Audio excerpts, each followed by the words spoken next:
प्रयास है कि हम आप सभी के लिए कुछ ऐसी कहानियां लेकर आएं जो हमारे ग्रंथों में कही गई हैं और आप सभी के लिए बिल्कुल ही नई हैं। इसी प्रयास में आज हम आपके लिए लाए हैं एक कथा जिसका शीर्षक है क्यों लेना पड़ा लक्ष्मी जी को घोड़ी का अवतार। तो आइए सुनते हैं ये रोचक कथा। दोस्तों, बहुत समय पहले की बात है। सूर्यपुत्र रेवंत, जो बहुत सुंदर, रूपवान तथा अत्यधिक तेज वाले थे, अपने बहुत ही सुंदर घोड़े पर बैठकर भगवान विष्णु के दर्शन करने उनके निवास स्थान बैकुंठ लोक गए। रेवंत जब घोड़े पर बैठकर वहां पहुंचे, तब माता लक्ष्मी की दृष्टि उन पर पड़ी। समुद्र से उत्पन्न उस अलौकिक घोड़े को देखकर वे विस्मय में उस घोड़े को देखती ही रह गईं। इसी बीच भगवान विष्णु ने रेवंत को घोड़े पर बैठ आता हुआ देखकर लक्ष्मी जी से प्रेम पूर्वक पूछा, हे प्रिय, तेजोमय शरीर वाला यह कौन है जो घोड़े पर सवार होकर तीनों लोकों को मोहित करता हुआ इधर चला आ रहा है। उस समय घोड़े को लगातार देखते रहने के कारण भगवान विष्णु के बार बार पूछने पर भी लक्ष्मी जी कोई जवाब न दे सकी।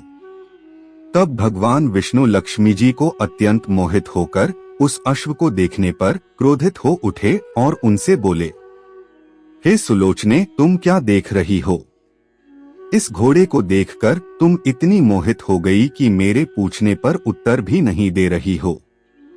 फिर क्रोध भाव में लक्ष्मी जी को श्राप देते हुए भगवान विष्णु बोले कि जिस प्रकार सामान्य नारी चंचल होती है, उसी प्रकार तुम भी कभी स्थिर स्वभाव वाली नहीं रहोगी। मेरे साथ रहने के बाद भी अगर तुम एक अश्व को देखकर मोहित हो गई हो तो तुम पृथ्वी लोक में एक घोड़ी के रूप में जन्म लोगी और वहीं रहोगी। क्रोधित भगवान विष्णु ने जब देवी लक्ष्मी को ऐसा श्राप दे दिया, तब लक्ष्मी जी अत्यंत भयभीत तथा दुखी हो गईं। फिर अपने पति भगवान विष्णु को प्रणाम करके उनसे बोली, हे केशव, एक छोटे से अपराध के लिए आपने मुझे ऐसा श्राप क्यों दे दिया? हे प्रभु, मैंने आपका ऐसा क्रोध पहले कभी नहीं देखा। मेरे प्रति आपका वह सहज तथा शाश्वत प्रेम कहाँ चला गया? आपसे सदा वरदान पाने योग्य मैं आज श्राप के योग्य कैसे हो गई? मैं इसी समय आपके सामने ही अपने प्राण त्याग दूंगी, क्योंकि आपसे दूर होकर मैं जीवित कैसे रह सकूंगी। अन्यथा हे देवेश, मुझ पर कृपा कीजिए और मुझे बताएं कि मैं कैसे इस श्राप से मुक्त होकर फिर से आपके साथ रह सकूंगी। लक्ष्मी जी की ऐसी बातें सुनकर विष्णु जी का क्रोध कुछ शांत हुआ और फिर वे लक्ष्मी जी से बोले, जब पृथ्वी लोक में तुम्हें मेरे समान एक पुत्र की प्राप्ति हो जाएगी, तब तुम मुझे फिर से प्राप्त कर सकोगी। इसके बाद कमल के समान नेत्रों वाली लक्ष्मी जी विष्णु जी से आज्ञा लेकर श्राप को भोगने पृथ्वी लोक में आ गईं। पृथ्वी लोक में यमुना तथा तमसा नदी के संगम पर सभी मनोरथ पूर्ण करने वाले तथा सुंदर वनों से सुशोभित एक स्थान पर पहुंच गईं। वहां रहकर लक्ष्मी जी महादेव शंकर का एकाग्र मन से ध्यान करने लगीं।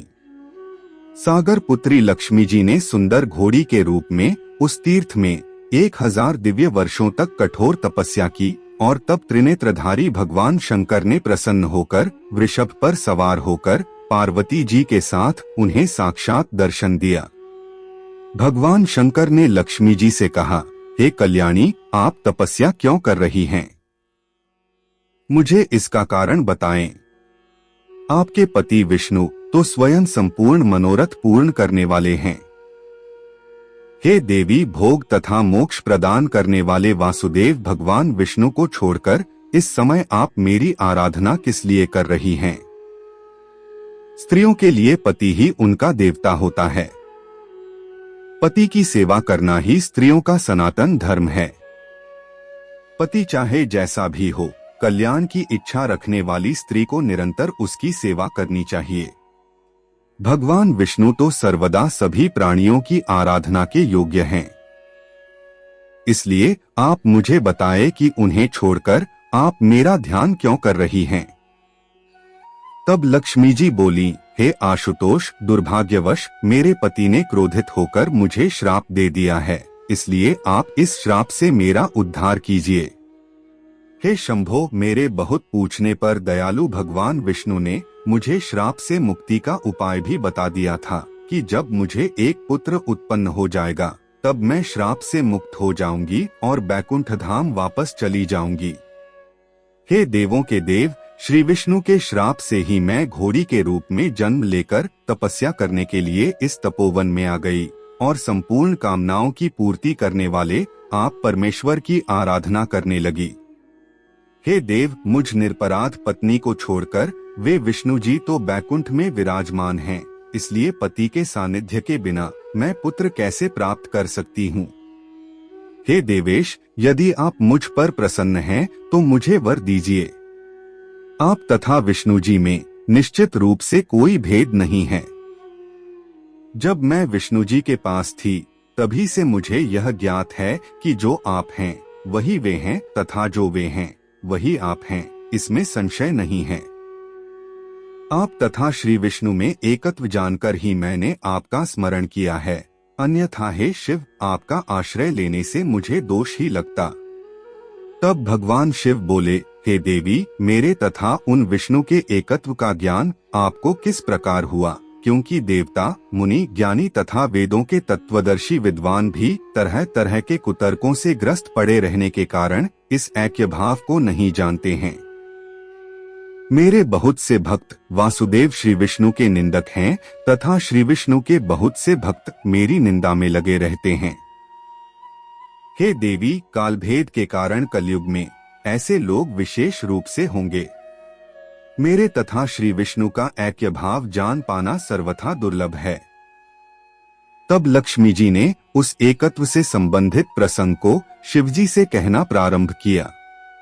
लक्ष्मी जी बोली, हे शिव, एक बार भगवान विष्णु को एकांत में पद्मासन लगाकर ध्यानस्थ हो तपस्या करते हुए देखकर मुझे महान आश्चर्य हुआ और फिर समाधि से जागने पर उन्हें अति प्रसन्न देखकर मैंने उनसे पूछा कि जिस समय ब्रह्मा आदि सभी देवताओं तथा दैत्यों के द्वारा मथे जा रहे समुद्र से मैं निकली, उस समय पति की इच्छा से मैंने सभी की ओर देखा और सभी देवताओं की अपेक्षा आप ही श्रेष्ठ हैं, ऐसा निश्चय करके मैंने आपका ही वरण किया था। इसलिए हे सर्वेश, आप किसका ध्यान कर रहे हैं? आप मेरे प्रिय हैं, इसलिए अपने मन की बात मुझे बताएं।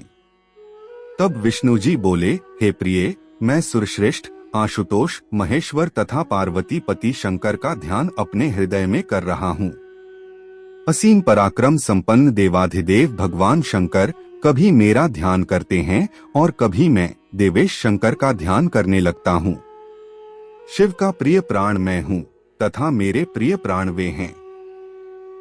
इस प्रकार परस्पर अनुरक्त चित्त वाले हम दोनों में कोई अंतर नहीं है। मेरे जो भक्त भगवान शंकर से द्वेष करते हैं वे निश्चित रूप से नरक में जाते हैं और मैं यह सत्य कह रहा हूँ। एकांत में मेरे पूछने पर भगवान विष्णु ने ही मुझे ऐसा बताया था। इसलिए आपको भगवान विष्णु का परम प्रिय जानकर मैंने आपका ध्यान किया। अब आप ऐसा कुछ कीजिए जिससे मुझे पति सानिध्य प्राप्त हो जाए।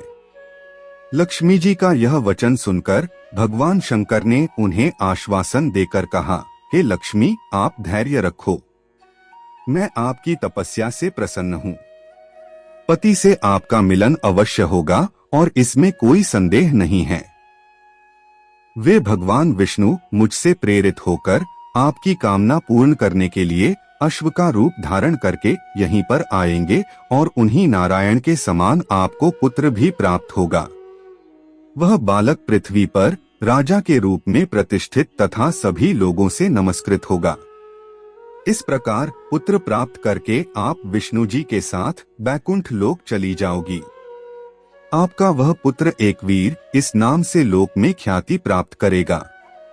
और इस प्रकार देवी लक्ष्मी को वरदान देकर भगवान शंकर पार्वती सहित अंतर्धान हो गए और लक्ष्मी जी वहीं रहकर अपने पति श्रीहरि के अश्वरूप धारण करके आने की प्रतीक्षा करती हुई प्रेम युक्त वाणी से उनकी स्तुति करती रहीं। लक्ष्मी जी को वरदान देकर भगवान शंकर कैलाश पर्वत आए। वहां पहुंचते ही शंकर जी ने लक्ष्मी जी का कार्य सिद्ध करने के उद्देश्य से अपने कार्यकुशल गण चित्ररूप को बुलाया और बोले, हे चित्ररूप, तुम भगवान विष्णु के पास जाकर मेरे शब्दों में यह बात कहो और इस प्रकार यत्न करना जिससे वे अपनी दुखी पत्नी को शोक से मुक्त कर दें।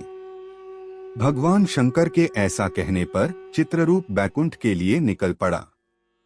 वहां भगवान विष्णु के धाम के बाहर हाथ में दंड धारण किए हुए जय और विजय नामक 2 द्वारपाल उपस्थित थे। वहां पहुंचकर चित्ररूप ने उनसे कहा, हे द्वारपालों, तुम लोग शीघ्र ही भगवान विष्णु को सूचित कर दो कि शूलपाणी शिव द्वारा भेजा गया उनका दूत यहाँ आया है। उसकी बात सुनकर जय श्रीहरि के पास जाकर उन्हें प्रणाम करके बोला, हे देव, भगवान शंकर का दूत आया हुआ है और वह द्वार पर खड़ा है। उसका नाम चित्ररूप है। मैं उसके आने का प्रयोजन नहीं जानता। ऐसा सुनकर भगवान विष्णु ने जय से कहा कि द्वार पर खड़े हुए शंकर के दूत को यहाँ ले आओ। यह सुनकर जय सम्मान पूर्वक चित्ररूप को विष्णु जी के समक्ष ले आया। तब चित्ररूप भगवान विष्णु को साष्टांग प्रणाम करके अपने दोनों हाथ जोड़कर उनके समक्ष खड़ा हो गया। तब रमापति विष्णु ने मुस्कुराकर उस चित्ररूप से पूछा, हे पुण्य आत्मा, तुम यहाँ किस लिए आए हो? ऐसा कौन सा कार्य है जिसके लिए तुम्हें यहाँ भेजा गया है? तब दूत बोला, हे प्रभु, इस संसार की कौन सी बात आपको विदित नहीं है, तथापि इस समय जो बात है उसे मैं आपसे कह रहा हूँ। हे जनार्दन, उस बात को बताने के लिए ही मैं शंकर जी के द्वारा यहाँ भेजा गया हूँ। हे प्रभु, शिवजी के कहे गए शब्दों को मैं आपसे कह रहा हूँ। उन्होंने कहा है कि आपकी भार्या लक्ष्मी जी यमुना और तमसा नदी के संगम पर तपस्या कर रही हैं। देवगण, मानव, यक्ष तथा किन्नरों के द्वारा आराधना के योग्य एवं समस्त मनोरथ पूर्ण करने वाली वे देवी घोड़ी का रूप धारण किए हैं। उन देवी के बिना इस जगत का कोई भी प्राणी सुखी नहीं रह सकता। हे हरे, उनका परित्याग करके आप कौन सा सुख प्राप्त कर रहे हैं? दुर्बल तथा निर्धन व्यक्ति भी अपनी पत्नी की सदैव रक्षा करता है और आपने तो बिना अपराध के ही उनका त्याग कर दिया। जिसकी पत्नी संसार में दुख प्राप्त करती है उसके जीवन को धिक्कार है। आपके शत्रु इस समय लक्ष्मी जी को अत्यंत दुखी तथा आपको उनसे अलग देखकर दिन रात हंसते होंगे। इसलिए हे देवेश, आप सभी गुणों से संपन्न तथा सुंदर रूप वाली लक्ष्मी जी को अपने अंक में विराजमान कीजिए और उनके साथ आनंद प्राप्त कीजिए। हे विष्णु, जब मेरी पत्नी सती दक्ष के यज्ञ में मृत हो गई थी, तब मुझे असहनीय दुख भोगना पड़ा था। उसके वियोग से पीड़ित होकर मैं मन में यह शोक करता था कि इस संसार में मेरे जैसा कोई अन्य व्यक्ति न हो। जो सती क्रोधवश दक्ष के यज्ञ में भस्म हो गई थी, उसे मैंने बहुत समय तक कठोर तपस्या करके गिरिजा के रूप में फिर से प्राप्त किया था। इसलिए आपने अपनी भार्या को छोड़कर 1000 वर्ष की अवधि तक अकेले रहते हुए कौन सा सुख प्राप्त कर लिया? इसलिए आप लक्ष्मी जी के पास जाएं और उन्हें आश्वासन देकर अपने घर वापस ले आएं। इस संसार में कोई भी प्राणी उनसे विमुक्त न होने पाए। इसलिए आप अश्वरूप धारण करके पवित्र मुस्कान वाली लक्ष्मी के पास जाइए और पुत्र उत्पन्न करके उन्हें बैकुंठ ले आइए। चित्ररूप की सारी बातें सुनकर भगवान विष्णु ने ठीक है ऐसा कहकर उस दूत को शंकर जी के पास वापस भेज दिया। फिर भगवान विष्णु मनोहर अश्वरूप धारण कर काम युक्त होकर शीघ्र ही बैकुंठ से वहां पहुँचे, जहां घोड़ी का रूप धारण कर लक्ष्मी जी तपस्या कर रही थीं। अश्व का रूप धारण किए हुए अपने पति को देखते ही लक्ष्मी जी ने उन्हें पहचान लिया और विस्मय में पड़कर अश्रुपूरित नेत्रों से देखती हुई वहीं खड़ी रहीं। यमुना और तमसा नदी के लोक प्रसिद्ध पवित्र संगम पर उन दोनों का समागम हुआ और वहीं पर उन्होंने एक सुंदर पुत्र को जन्म दिया। फिर भगवान विष्णु लक्ष्मी जी से बोले कि अब तुम अपना यह रूप छोड़ दो और पहले जैसा शरीर धारण कर लो। अब हम दोनों अपना दिव्य शरीर धारण करके बैकुंठ धाम चलेंगे और तुमसे उत्पन्न यह पुत्र अब यहीं रहेगा। तब लक्ष्मी जी बोली, हे देव, अपने शरीर से उत्पन्न पुत्र को छोड़कर मैं कैसे जाऊं? अपने पुत्र के प्रति स्नेह का त्याग अत्यंत ही कठिन है। इस निर्जन वन में नदी के तट पर इस छोटे तथा असमर्थ बालक की क्या गति होगी, आप ही सोचें। इस आश्रयहीन पुत्र को छोड़कर मेरा मन यहाँ से जाने के लिए भला कैसे तैयार हो सकता है? तब विष्णु जी बोले, हे प्रिय, इस पुत्र के विषय में शोक करना तुम्हारे लिए उचित नहीं है। यह सुखपूर्वक यहीं आराम से रहेगा और मैंने इसकी रक्षा का उपाय भी कर दिया है। इस पुत्र के यहाँ छोड़ने के पीछे एक महान तथा आश्चर्यजनक कारण छिपा है जो मैं तुम्हें बता रहा हूँ। इस पृथ्वी पर ययाति के पुत्र तुर्वसु नामक एक प्रसिद्ध राजा हैं।